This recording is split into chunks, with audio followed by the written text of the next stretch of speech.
Le premier différend, il survient en 1963, c'est-à-dire un an après que l'Algérie ait obtenu son indépendance de la France. Alors, il faut savoir que la France avait redécoupé les frontières entre l'Algérie et le Maroc en 1952, parce qu'il y avait un mouvement autonomiste au Maroc qui était déjà très présent, et donc on savait plus ou moins que le Maroc allait retrouver son indépendance, sauf qu'on avait trouvé des ressources énergétiques très importantes dans le sous-sol du Maroc, et donc on avait redécoupé les frontières entre les deux pays au profit de l'Algérie. C'est-à-dire que quand le Maroc a obtenu son indépendance, une partie de son territoire avait été amputée au profit de l'Algérie, et notamment des régions très riches autour de Tindouf et de Kolombe-Béchar. Mais du coup, pendant toute la période où le FLN se bat pour obtenir son indépendance militairement par la France, il y a un vrai soutien de la part du Maroc et également de la Tunisie au profit des combattants algériens, à tel point que le gouvernement français de l'époque dit clairement que si le Maroc arrêtait de soutenir la rébellion algérienne, eh bien, finalement, on arriverait à pacifier l'Algérie et garder une Algérie française. Donc, la France propose au Maroc de lui rétrocéder les régions qu'il convoite, en échange d'un arrêt du soutien des indépendantistes algériens, ce que le Maroc refuse en disant, voilà, on soutiendra nos alliés jusqu'au bout, et en plus, ils arrivent à obtenir la signature du gouvernement provisoire algérien qui dit, voilà, une fois qu'on sera indépendant, on vous remettra ces zones qui vous appartiennent.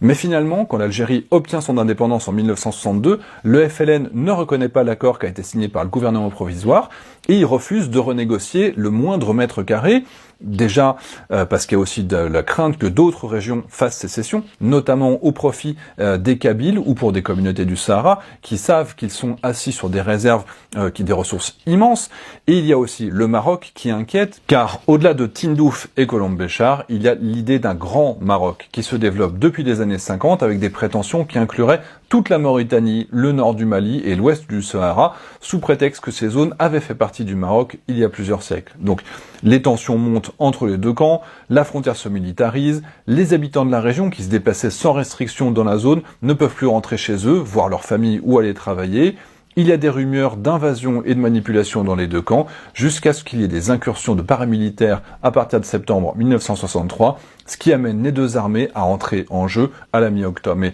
faut imaginer, à l'époque, le prestige énorme dont dispose l'armée algérienne qui vient de gagner son indépendance par les armes contre l'armée française, et ce sont les mêmes vétérans qui sont envoyés contre le Maroc. Sauf qu'à l'époque, l'armée algérienne est surtout excellente dans la guérilla, elle n'est pas habituée ni correctement armée pour faire face à une armée régulière, si bien qu'elle commence à enchaîner les revers. Donc, l'Algérie obtient alors le soutien militaire de l'Égypte et de Cuba, qui engagent des avions, des hélicoptères, des blindés et de l'artillerie, avec d'ailleurs un épisode qui est resté célèbre, quand un hélicoptère officiellement algérien tombe en panne et doit se poser en urgence côté marocain, sauf qu'à bord, on découvre qu'il y a 5 officiers égyptiens, donc évidemment, ça prouvait qu'il y avait un soutien international. Le 25 octobre, c'est l'apogée des combats, et cette journée se conclut par la capture de 200 soldats algériens. On a une situation militaire qui est largement en faveur du Maroc, mais diplomatiquement, c'est l'Algérie qui a le plus de soutien, si bien qu'au moment du cessez-le-feu, chacun se replie sur les positions héritées de la décolonisation,